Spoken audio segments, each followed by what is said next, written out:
Sekarang kita lanjut pembahasan soal gerak melingkar bagian yang ketiga. Bagian yang pertama dan kedua, linknya telah dicantumkan di deskripsi, nanti tinggal dilihat di sana. Oke, soal nomor 1 dikatakan sebuah benda mula-mula memiliki sudut awal pi radian terhadap sumbu X dan jari-jari 30 cm, kemudian benda berputar dengan kecepatan sudut tetap sehingga dalam waktu 3 sekon posisi sudutnya berubah menjadi 1,6 pi radian. Berapakah kecepatan sudut benda tersebut? Oke, di sini bisa kita buat sudut awal atau mula-mula theta 0 itu sama dengan pi radian. Kemudian dikatakan sudut akhirnya berarti theta t sama dengan 1,6 pi radian. Jari-jari 30 cm dan waktu sama dengan 3 sekon. Yang ditanya adalah berapakah kecepatan sudutnya. Berarti omega sama dengan berapa? Kita buatkan di sini. Omega itu sama dengan delta theta per t, atau bisa kita buat di sini sudut akhir dikurang sudut mula-mula theta 0 dibagi dengan waktu t. Jadi kita masukkan sudut akhirnya itu sama dengan 1,6 pi dikurang pi per waktunya 3 sekon.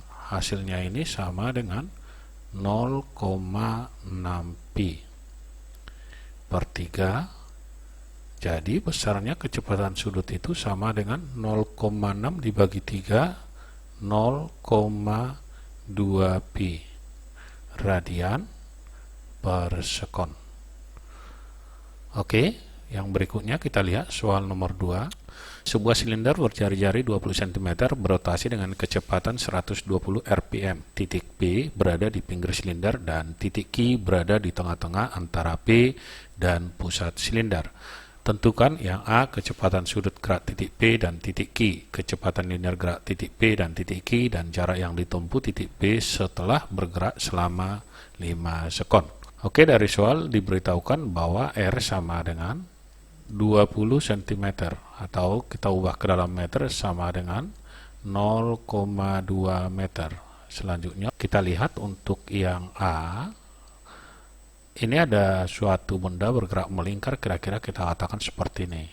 Kemudian ini pusat lingkaran, titik P ada di ujung sini, kita katakan di sini P, sedangkan Q ada di antaranya di sini. Di sini kecepatan sudut di titik Q dan di titik P sama, sehingga kita tuliskan omega di P sama dengan omega di Q. Ini sama karena dia sepusat, sehingga kita carikan aja omega, di mana omeganya dari soal sama dengan 120 rpm. Tinggal kita ubah aja ke dalam radian per sekon, berarti 120 dikali satu putaran 2 pi radian per menit, berarti dibagi dengan 60 sekon.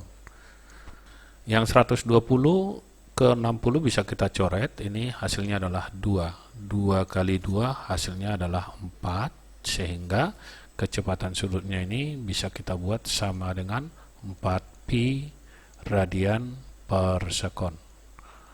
Oke, itu jawaban yang A. Yang B, kecepatan linear gerak titik P.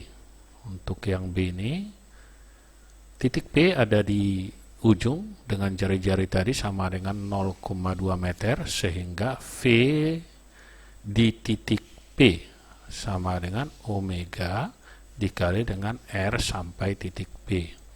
Berarti kita masukkan omeganya 4 pi dikali R di P 0,2, hasilnya sama dengan 0,8 pi meter per sekon. Kecepatan linear di Q, berarti ini omega dikali RQ. Kita teruskan, omeganya tadi adalah 4 pi. R di Q berada di tengah-tengah di sini, sehingga kita buatkan di sini. R di Q itu adalah setengah R di P, atau setengah dari 20, 10 cm, kita buat aja ini sama dengan 0,1 meter.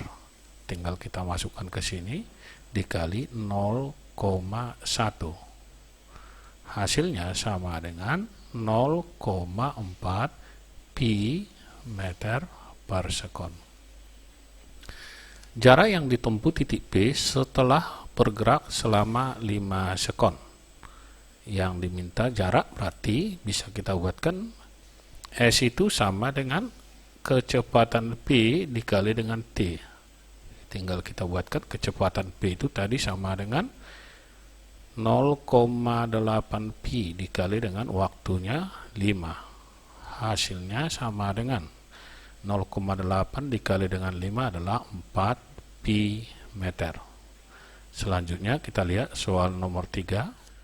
Dikatakan Dita memacu sepeda motornya pada lintasan berbentuk lingkaran dalam waktu 1 jam. Jadi kalau kita buat di sini waktunya T sama dengan 1 jam.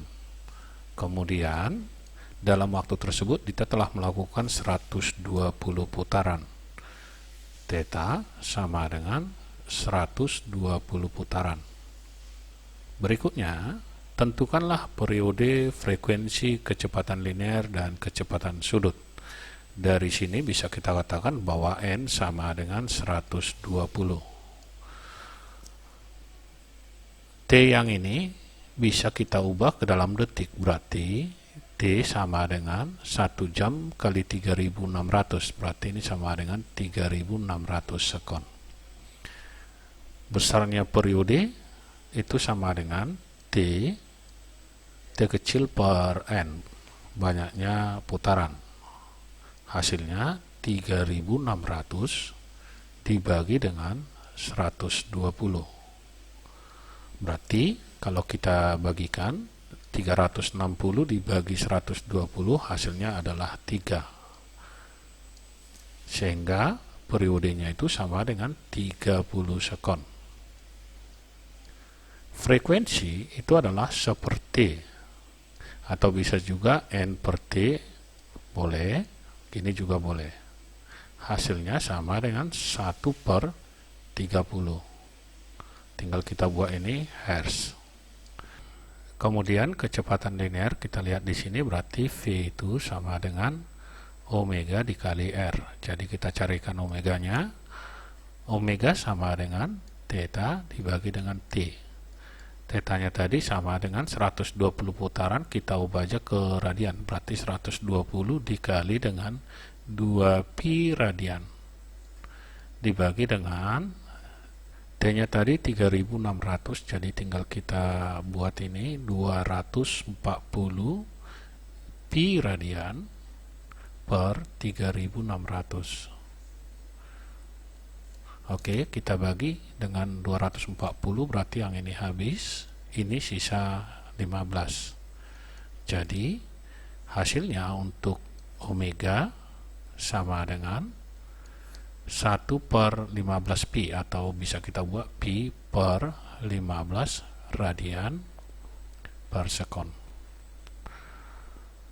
Omega telah kita peroleh, tinggal kita buatkan dari sini. V sama dengan pi per 15 dikali jari-jari, di sini diameter 800, berarti jari-jarinya adalah 400. Kita buat di sini 400 sama dengan hasilnya 400 pi per 15, atau kalau kita bagi dengan 5 berarti 80 pi per 3. Ini dalam meter per sekon. Kemudian yang ditanya kecepatan sudut, yang ini kita telah peroleh tadi, kecepatan sudutnya adalah pi per 15 radian yang ini. Selanjutnya kita lihat soal nomor 4. Dalam soal dikatakan Puput mengendarai sepeda motor melewati sebuah tikungan lingkaran yang berjari-jari. Jadi di sini jari-jarinya R sama dengan 20 meter. Saat pergi ke sekolah, jika kecepatan motor Puput berarti kecepatan linear sama dengan 10 meter per sekon. maka tentukan percepatan puput. Yang ditanya adalah percepatan radialnya, kita buat AR, ini sama dengan kecepatan linear dibagi dengan jari-jari, hasilnya sama dengan 10 kuadrat dibagi dengan 20, sama dengan 100 per 20, sama dengan 5 meter per sekon kuadrat. Sekian dan sampai bertemu kembali di video kita yang lainnya.